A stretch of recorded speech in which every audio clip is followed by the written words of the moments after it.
Um, there's this young married couple, and they're strong. They're bigger. They're always going to the gym, and they're all ripped and looking good. And they're just got married, but on their honeymoon, the husband had seen a pair of alligator shoes, and he just fell in love with them. And he was like, "This is it. I just want them so bad." And so they go to the shopkeeper and talk to him about maybe purchasing some that they had. And he told them the price, and they were like, "There is no way that we can afford these. There's no way. They just can't do it." So the wife says, I'm just going to honor him. I'm going to get these for him. I'll figure out a way. And she tells the shopkeeper, "There's no way I can do this, and so we're just going to go do it ourselves." And he's kind of chuckling a little bit and leaves, and the couple leaves. And then that night, the shopkeeper's heading home. And as he's heading home, he sees the couple out by a riverbank.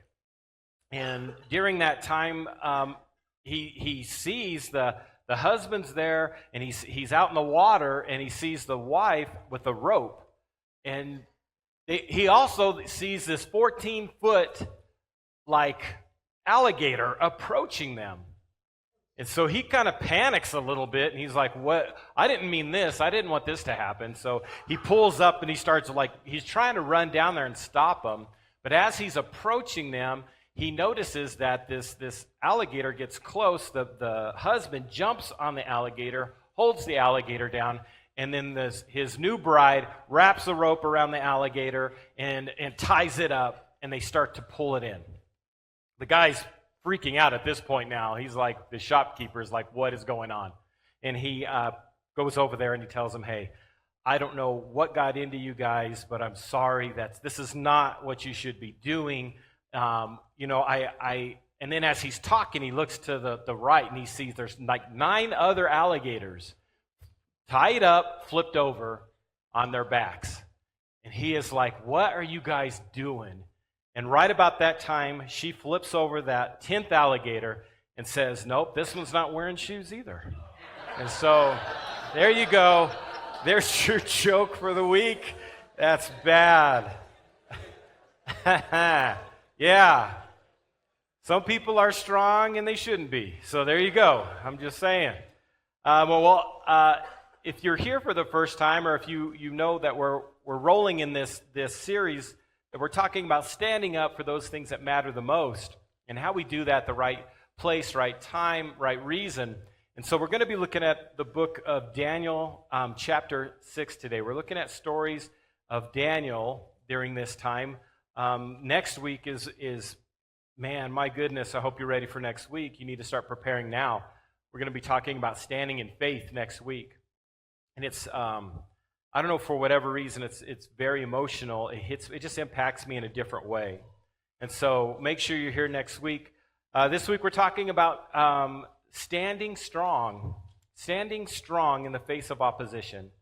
Standing strong. And the story we're going to be talking about is a story that I've never preached on. And I think the challenges are, if you've ever been to Sunday school at all, I don't know if maybe I'm an oldie, and so you guys you'll know what I'm talking about. But do you ever go to Sunday school and they had that felt board and they stuck, Noah's Ark to it, and they stuck all the animals? Yeah, see, some of you shaking your head. You've been there. You've done that. Okay. Well, they had that, so if you know, then you saw Daniel in the lion's den. Everybody had seen Daniel in the lion's den, and they know this kid-like version, I feel like, of it, but they don't know the true reality of it. What they see is this strong young man, and he's laying on all these lions like pillows, and that's just how it is, right? And that's kind of how we've seen this growing up, but that's not the case at all. And so I'm hoping to bring some context into this, because the reality is nothing like that. First of all, Daniel was most likely over 80. He's 80 years old at this point. And so he's going through this. He's been walking with God for 8 decades. And so he's an older man, and the lions didn't look like kittens. I can tell you that now. That's not what lions look like. I don't know if you've ever Has anybody ever seen a lion up close? Some of you gotten close to a lion. They're very scary, right? Are they kind of scary? Now, here's the deal. Like, I've seen bobcats. I've seen a live bobcat before, and it kind of freaked me out a little bit. Like, that made me panic. I heard a mountain lion one time, and I panicked when I hear a mountain lion because I always know they're hunting, right? They're looking for you, and so I'm always scared.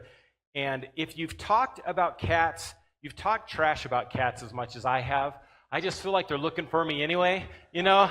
So the lion is like, let's get him. He's the one that's talking about us. And so they're very scary animals. They're very powerful animals, and you must show them respect.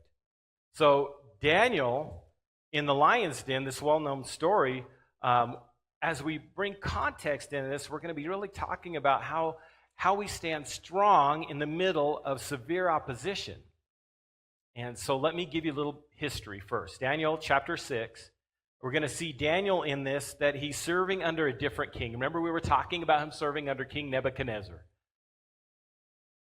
Ooh, there you go. Okay, good. Boom. Yeah. Now he's serving under King Darius. And this is the third king that he served under so far in his 80 years of life. And what's interesting about King Darius, if you don't know, the history records, they talk about him being an administrative genius. That he was this administrative genius.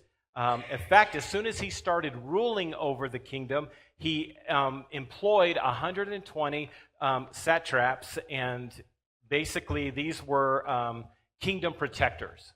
And so he hires them, and then he puts 3 administrators over the 120. And Daniel was one of the 3 administrators that he put to protect against rebellions, levy the taxes, handle financial affairs. They basically were over that national checkbook. And so in Daniel 6, verse 1 and 3, we'll read it, and you're going to basically hear some of the similarities. In verse 1, it says, "It pleased Darius to appoint 120 satraps to rule throughout the kingdom, with 3 administrators over them, one of whom was Daniel. The satraps or the kingdom protectors, they were made accountable to them so that the king might not suffer loss." The job was to protect the kingdom. Verse 3, "Now Daniel so distinguished himself among the administrators and the satraps by his exceptional qualities that the king planned to put him in charge over the whole kingdom." Now, all throughout Daniel's life, we see him standing out. Remember our standout week, right? We see him standing out. He's going to be challenged to stand strong. Daniel, this king says, Daniel is head and shoulders above anyone else in my kingdom, and I want to put him in charge. He'll be second only to me. He's saying, this is it. This is what I want for you, Daniel. And Daniel says, this is great. I mean, isn't this a beautiful thing? He got a promotion. Doesn't that feel great? Anybody have a promotion ever here in this church? Ever? Does it feel good? It's a good thing. Promotion is a good thing. And so he has this moment of like, man, this is going to be beautiful. But the reality is that what looks like a promotion from the outside actually introduces a lot of trouble on the inside. And the other 2 administrators that were alongside him get jealous.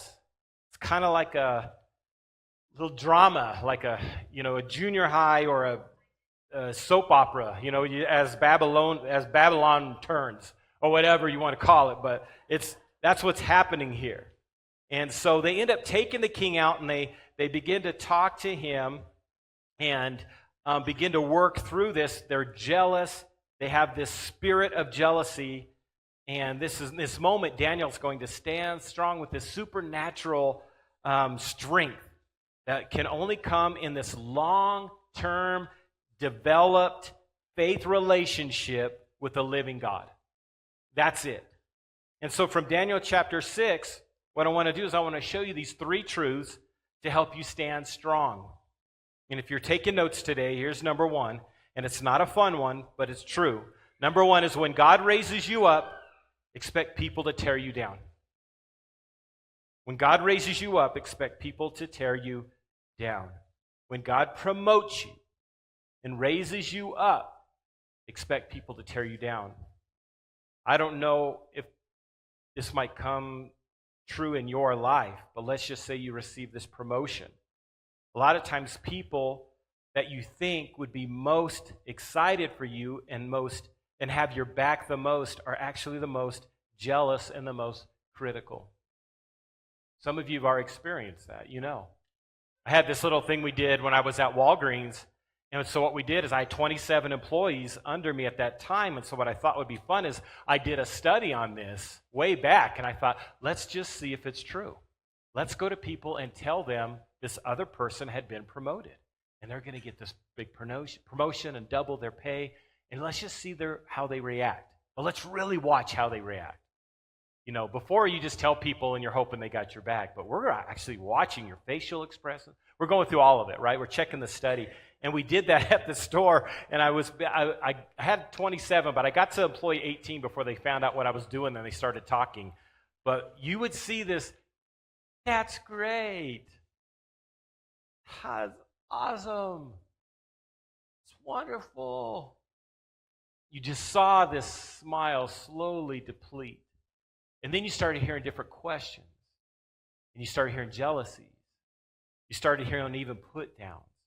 Of, man, you haven't even been here, though. You haven't even done. You started hearing this negative talk come against these people. This is what's happened. If you raised up around people and you've been promoted, you'll get tore down. I had a worship pastor. He was not from America. He was actually from Australia. And it was the weirdest thing to me because every time I would get elevated by the different churches or by the people I was working under, as I became elevated, he would come down and just do something weird to take a shot at me somehow. And it was really odd because I'm thinking, of all people, you should have my back. And he wouldn't do it. He just would not do it. And so I finally approached him and said, bro, what are you doing? Like, this is a win for all of us. And he said this, have you ever heard of the tall poppy tree syndrome? And I said, never heard of it. It's the first time I'd heard of it. He goes, oh, well, where I'm from is if a poppy flower starts to outgrow other ones, we cut it down at the bottom. None of them will ever outgrow. We all stay the same height. So when you begin to get elevated, I make sure I cut you down. Anybody want to move to Australia? It's a fun place. It's a good time. I thought, man, you're really good at parties, bro. That sounds like I can't wait to invite you. Whenever somebody rises up, people will end up doing that. I think we call it the crab effect. You guys have all seen that too, where crabs will try to get out of a bucket. And the crab will jump up and pull the other crab down. They'll never let a crab escape. They will keep pulling them down. Nobody goes away. And this is kind of what happens in our own lives.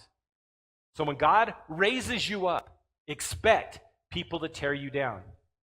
This is played out in the story in Daniel 6, 4, and 5. It says, at this, the administrators and the satraps tried to find grounds for charges against Daniel in his conduct of government affairs.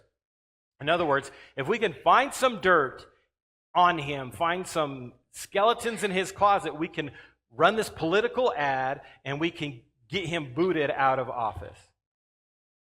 Number 4, but if they were unable to do so, this is amazing to me.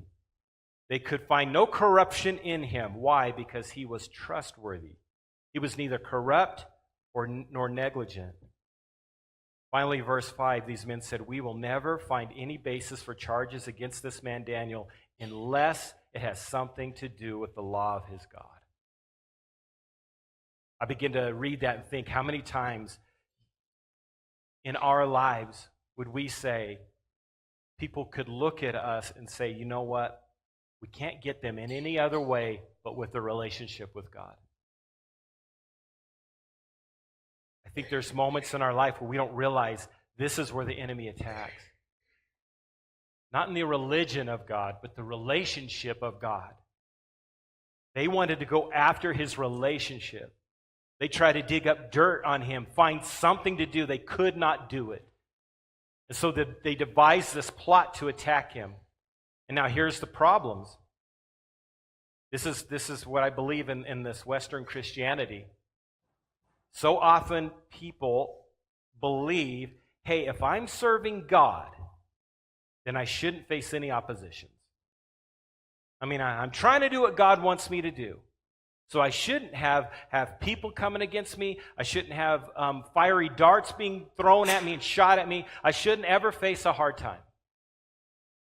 And the reality is that is just not true. We battle not against flesh and blood, but against powers and principalities of the dark world. And whenever we're moving the kingdom forward, we can always expect resistance from the prince of darkness. That's what Satan does. And he works through people, even well-meaning people, even Christians. Yeah.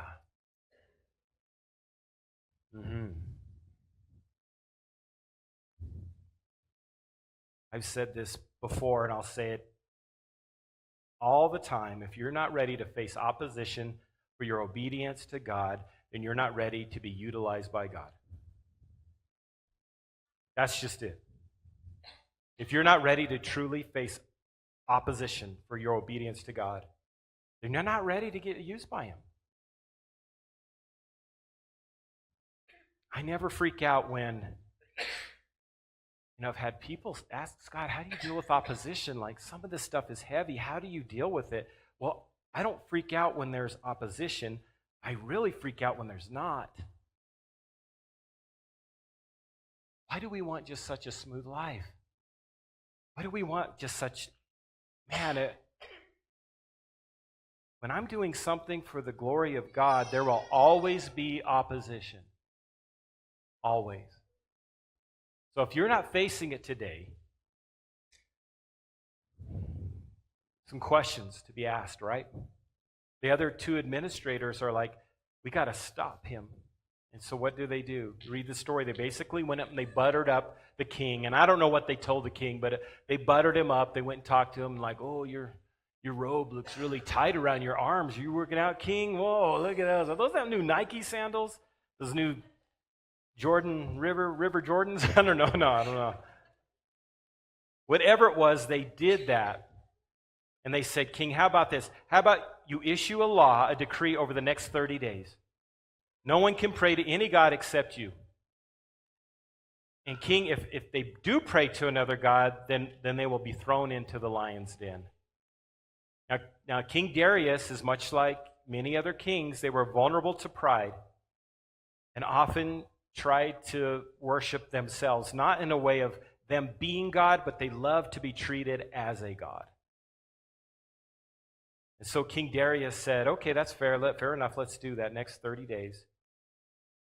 Well, this created a bit of a problem for Daniel because the other administrators knew that Daniel was a great man of prayer and that he loved his God and he was constantly in prayer.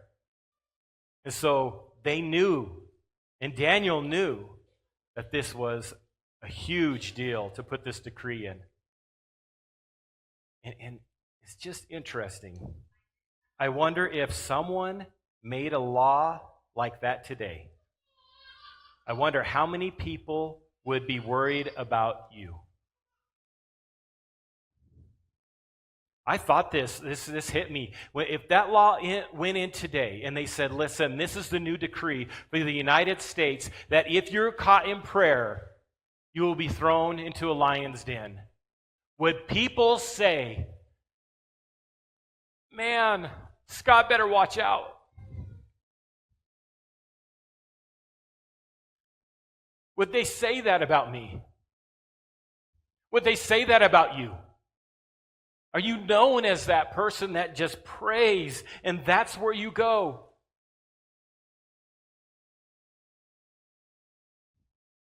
They knew that this would be a problem for Daniel. He's so faithful in prayer.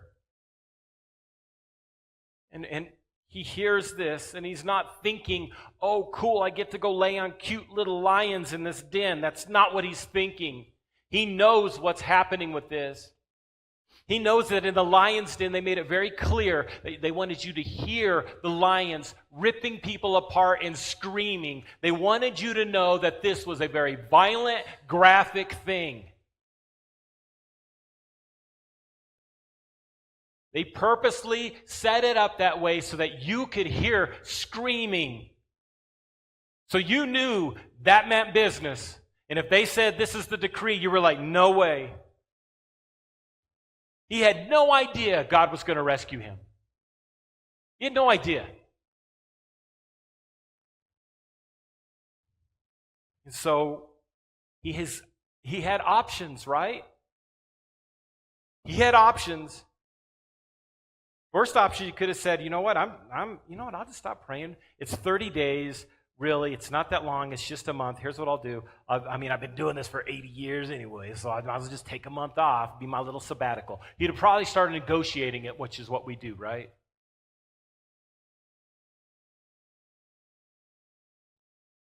Or he could have done probably what I would have done and faked it.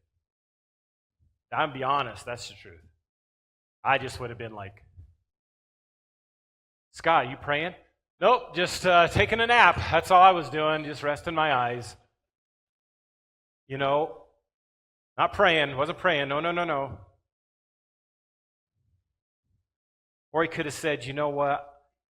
I can still keep praying publicly, praying aloud, and risk death. And that's what Daniel did. What? My goodness. Think about this question. What in the world built that kind of audacious faith? What did it? How did he have such a deep, deep faith in God that he was willing to stand strong in the face of possible death? That leads us to our second thought as we encourage you to stand strong. And it's kneeling to pray is what gives you the strength to stand. Kneeling to pray is what gives you the strength to stand. Verse 10 is so powerful. Now, when Daniel learned that the decree had been published, what did he do? He went home to his upstairs room where the windows opened toward Jerusalem 3 times a day. Let's all say it out loud. What did he do? 3 times a day. He got down on his knees. And what did he do? He prayed, giving thanks to God. Just as what? Just as he had done before. 3 times a day, he got down on his knees and prayed. Just as he'd done before. You see, the first response to trials should never be panic, but always prayer. We've even got it into our vernacular of saying this when we pray. You'll know it because you've heard it. You may have said it. Now all we can do is pray. That's it. Now that's what we're left with. I just picture, can you imagine God seated there in heaven saying, well, I'm sorry now you're up the creek without a paddle because you're counting on me now. I'm the one you're counting on, you poor thing. Why is it that that's the last resort and not the first resort? Why are we saying that all we have left now is prayer instead of it? All we have is prayer. Let's pray. We can pray. This is what we can do is pray. We can come before the throne room of God. We've got access to the very creator and sustainer of our lives. We have an audience with God. A God who cares about us. And he's concerned, he sees, trust me, he is concerned with the intimate, cares about your life. We can petition the God of the universe. He hears our cries. Those who humble themselves before him. We can pray. We can talk to God. He can hear us. He delights to move on our behalf because he loves us. We can pray. We can pray. Never all we can do now. No, it's we can pray. Daniel never announced his prayers either in public like he's always done. This is what he does. He doesn't go out with this hypocritical prayer of like, look at me, I'm a Pharisee, I'm on the corner, check it out, I'm so holy, everybody, prayer, prayer, prayer. That's not what he does. He didn't announce it. He didn't announce it when he did the food either. He didn't go out and announce it and just blow it up. He just quietly by faith did what he always did. He didn't open up the window and say, I'm not going to listen to King Darius. I'm going to seek God of heaven. Hashtag I'm so blessed. I'm so spiritual. No. He did what he always has done. This deep, reverent prayer, as he's always done. Always did it before. This is just he predecided. He predecided. And I'm completely convinced that so much of Daniel's success was from predeciding, based on his predecisions that he's made. He knew, I need God. I need to seek God 3 times a day. Not just the morning, that's great, but even in the day. And then I need it when I wrap up my night. 3 times a day. I know I need to go to Him. I know that once a day is not enough. I know twice a day is not enough. I know 3 times a day is mostly like not enough, but I know if I can just do that, because He's been so good to me. I need to know Him. I need to hear His voice. I need to be walking by the Spirit. I need His ongoing strength in my life.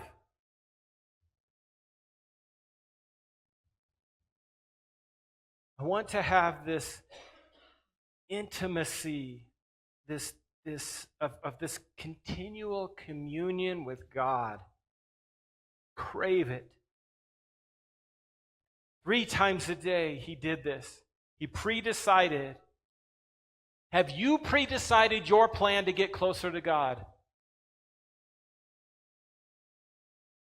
Have you? Have you set a plan aside and said, this is my plan? Because listen, if you have no plan, then you have planned to fail.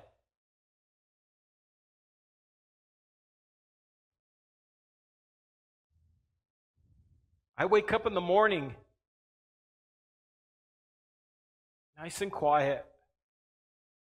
And I just get my Bible. I begin and I start with the same prayer over and over. It's the same thing. And I'll fill you in. I'm not going to get into all the intimate details of it because that's not between you and me. But I pray that my hands be utilized by Him.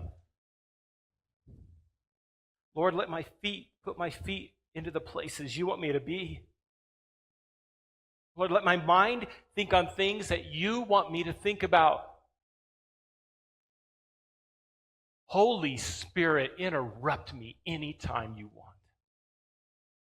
Control my day. Help me. I cannot go through it without those prayers. I cannot go through it with following up with, please help me be a spiritual leader to my bride and my kids.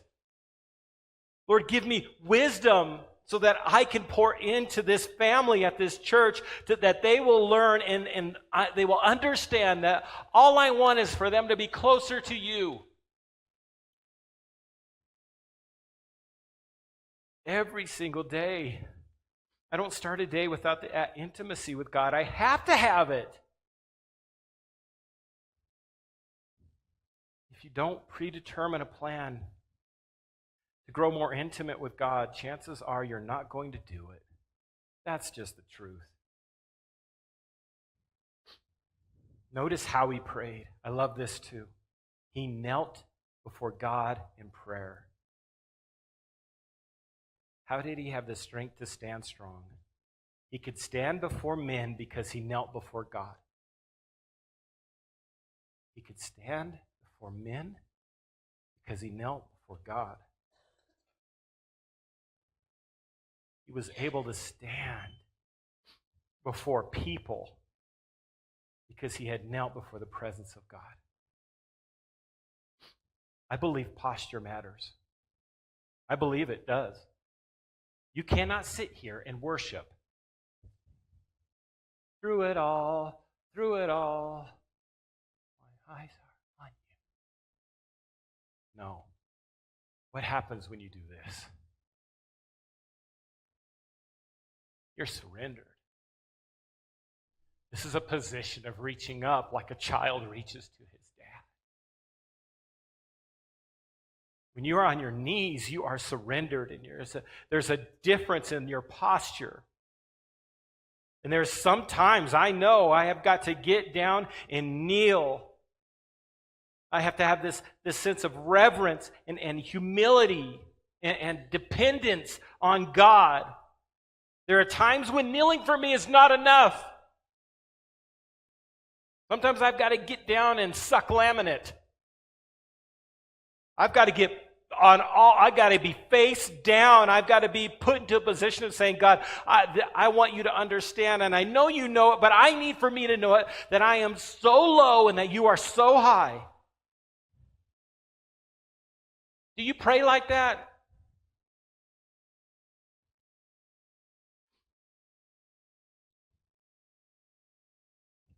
If life gives you something that just knocks you down, you can simply seek God in prayer, but man, life gives you more than you can stand. You will kneel before him in prayer, and he will give you the strength to stand. You're going to be faced with something in your life. It's going to happen. It's going to be a stand you're going to need to take, and you're going to have to take. It could be a big world issue. It could be just in your neighborhood. It could be a personal, well, I don't want my kid to play in the certain soccer league tournament this weekend because we just keep missing church, and I feel like that's important. Maybe I need to break up with this boyfriend or this girlfriend who is leading me down a path that's truly pushing me into a direction that I just feel like it's breaking the heart of God, of my purity before him, and so I'm not going to do that. It could be that you just don't want to do that business deal because it doesn't feel ethical, and the integrity in it is wrong, and you know it. It just lacks it, and you're saying, I'm just not going to do that. What happens is what happens to all of us in our mind. What do we start thinking? Oh, if my kid doesn't play soccer in this tournament, they're never going to be a college soccer player, so I have to go to this league. Or what happens if I never find another boyfriend or a girlfriend? I'm going to be alone forever. Or what happens if I get overlooked and I end up losing my job just because I wouldn't do the deal? Well, I would love to sit here and tell you it's going to work out beautiful when you do this. But I can't tell you that. I'm thinking Daniel would have asked, well, what if the lions eat me and God doesn't rescue me? That had to be going through his mind at some point. That's a fair question. There's plenty of other people in the Bible that had the same amount of faith Daniel had, but for whatever reason, God didn't rescue them. See, we're not talking about a Disney movie. This is a real life with a sovereign God whose ways are higher than our ways. His understanding higher than our understanding.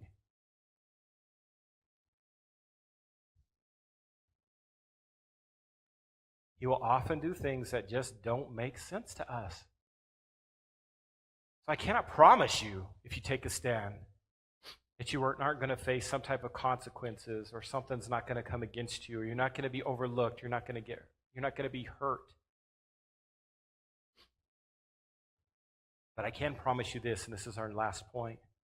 If you're taking notes, number 3, when you do what's right, you can always trust God with the results. Always. When you do what's right, you can always trust God with the results. This is the part that's difficult for us to understand. This is how it is. See, Daniel didn't know the end of the story when he was in the middle of the story.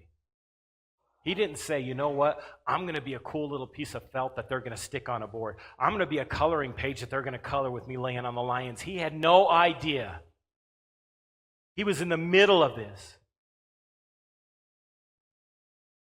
All he knew was that for 80 years, God had been faithful to him. For 80 years, God had been faithful to him. So no matter what Danny Boy did, no matter what, there was no negotiation. There was no ands, no buts, no what ifs, no how comes. This doesn't seem fair. God had been faithful to me, therefore I will be faithful to him. If he saves me, I'll trust him. If he doesn't save me, I'll trust him.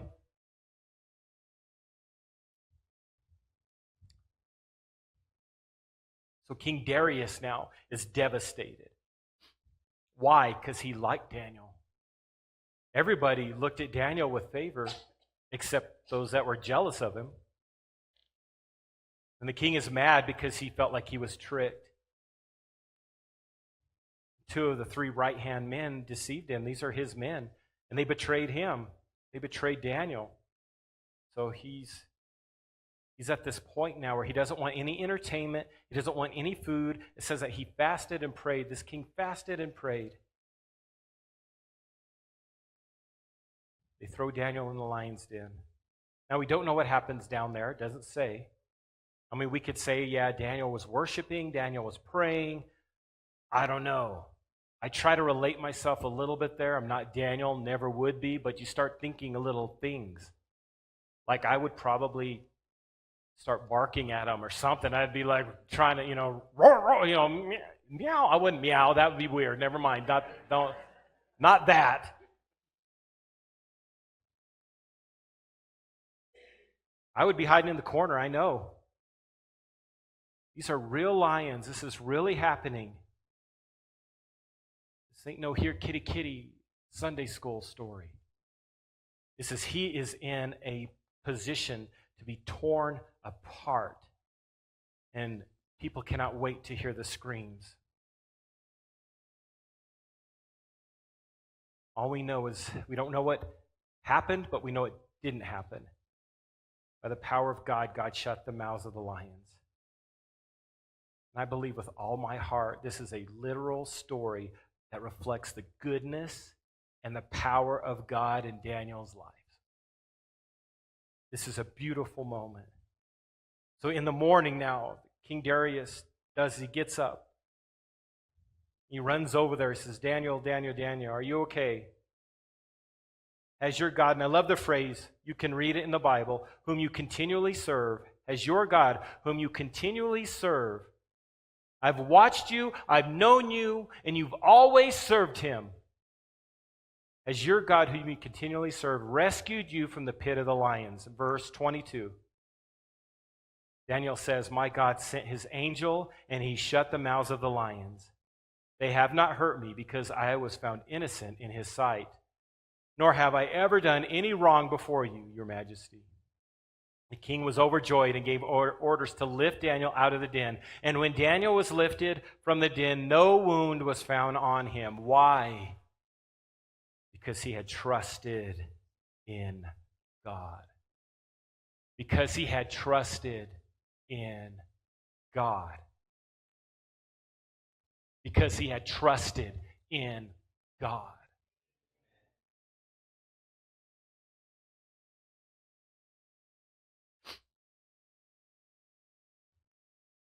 When we do what's right, you are going to always trust God with the results. Always. Even if it doesn't seem right. Trust God. Now there's two guys who didn't do what was right. So the king called them and he was like, let's just throw them in there. So he threw the two other administrators in there. And the angel that protected Daniel was really tired from working all night, so he took off. Those two guys met their fate. And the king issued a decree that everyone in the kingdom should fear the God of Daniel. Because of Daniel's faithfulness to God, God was faithful to Daniel. It's such a beautiful thing. And even if God had chosen not to close the mouths of the lions, Daniel still would have said, my God has always been faithful to me. So if you are facing some sort of opposition in your life right now, and I know people are, remember, when God raises you up, people will tear you down. That's just part of it. Quit whining. Suck it up. You know why I said that, right? Because there was a moment that I was there. And there was a man in my life, a spiritual man, Rudy, came up to me and said wise words, spiritual words, straight from the Bible. He said, quit whining and suck it up. I'll never forget that. You're going to face oppositions for your obedience to God. You are going to face it.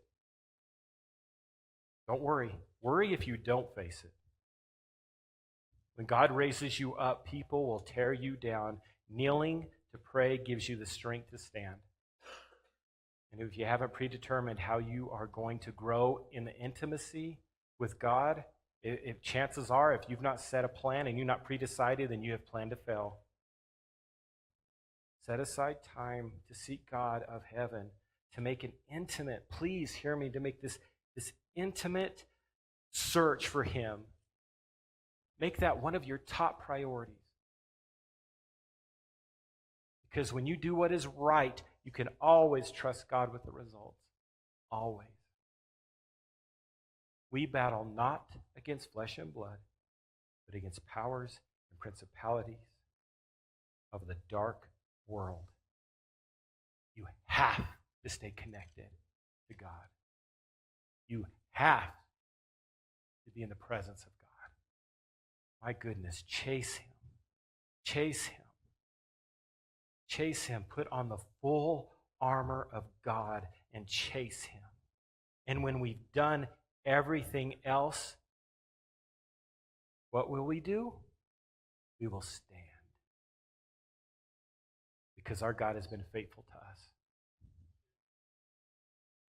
Through Jesus, my goodness. Whew. So we will always be faithful to Him. Dear Heavenly Father,